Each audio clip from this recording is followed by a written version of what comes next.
Neal, creator of animographs, and this is how a car engine works. Let's start at a single piston, the powerhouse of the engine, and work our way outwards. The four-stroke cycle.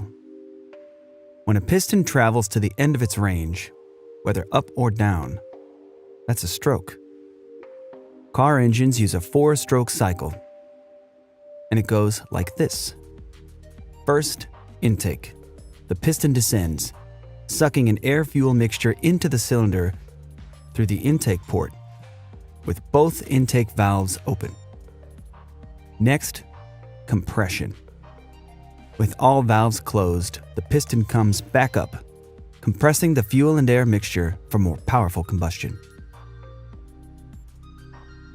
Then, the power stroke. An electrical spark ignites the compressed fuel and air mixture, and the resulting combustion forces the piston to the bottom of the cylinder again. A connecting rod transfers this power to the crankshaft. Finally, exhaust. The piston comes back up, pushing the spent mixture out through open exhaust valves and the exhaust port, connecting multiple pistons. For smooth power delivery, pistons take turns firing.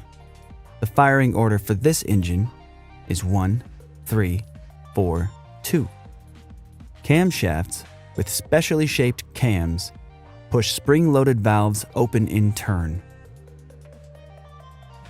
Cam gears and a timing belt or chain links everything to the crankshaft, and it all spins together.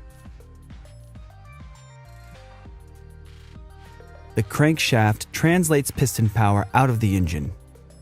It has counterweights to balance against the pistons for perfectly smooth revolutions.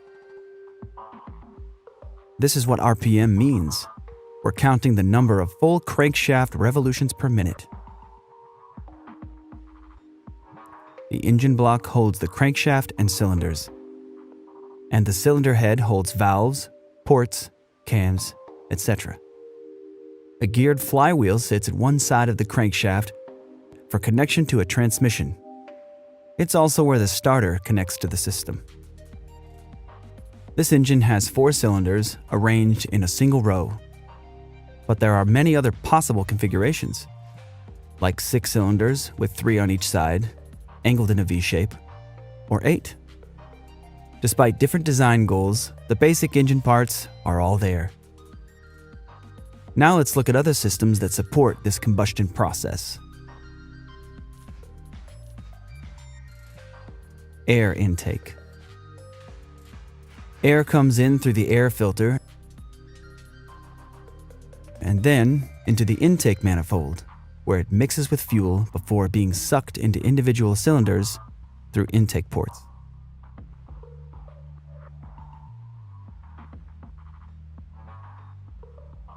Fuel.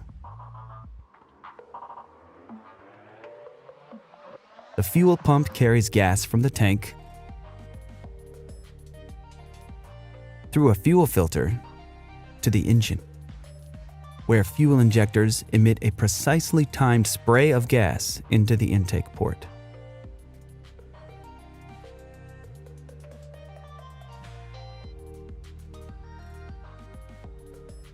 Cooling.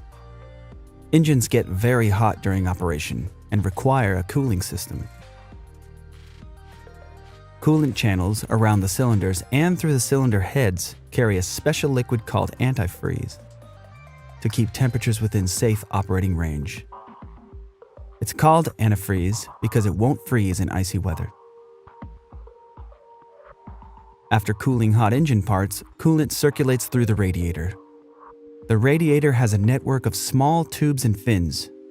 Coolant passes through these channels while air, pulled in by the radiator fan, blows by the tubes, cooling the hot liquid for recirculation.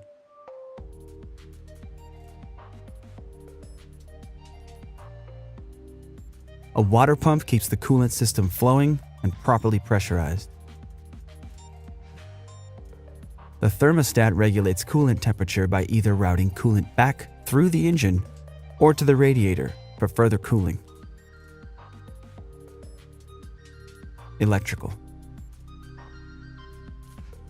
The spark plug delivers the electrical spark that ignites the fuel-air mixture for combustion. The metal core is insulated from the outer metal casing with porcelain. The spark jumps between these conductive surfaces.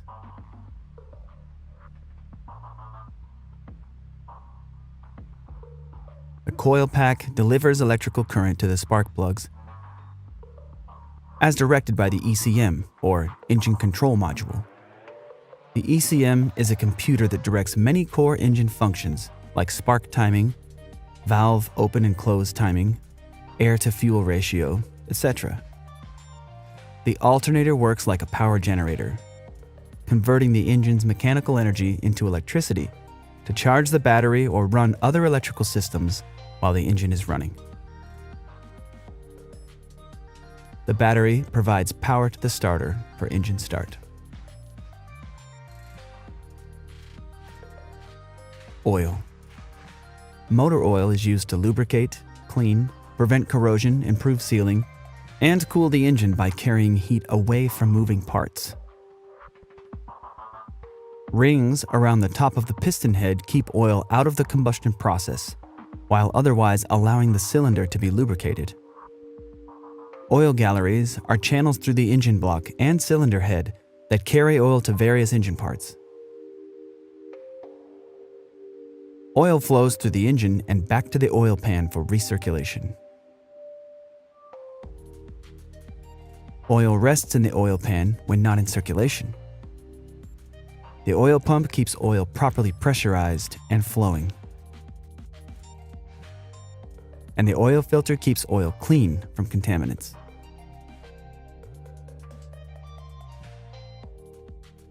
Exhaust.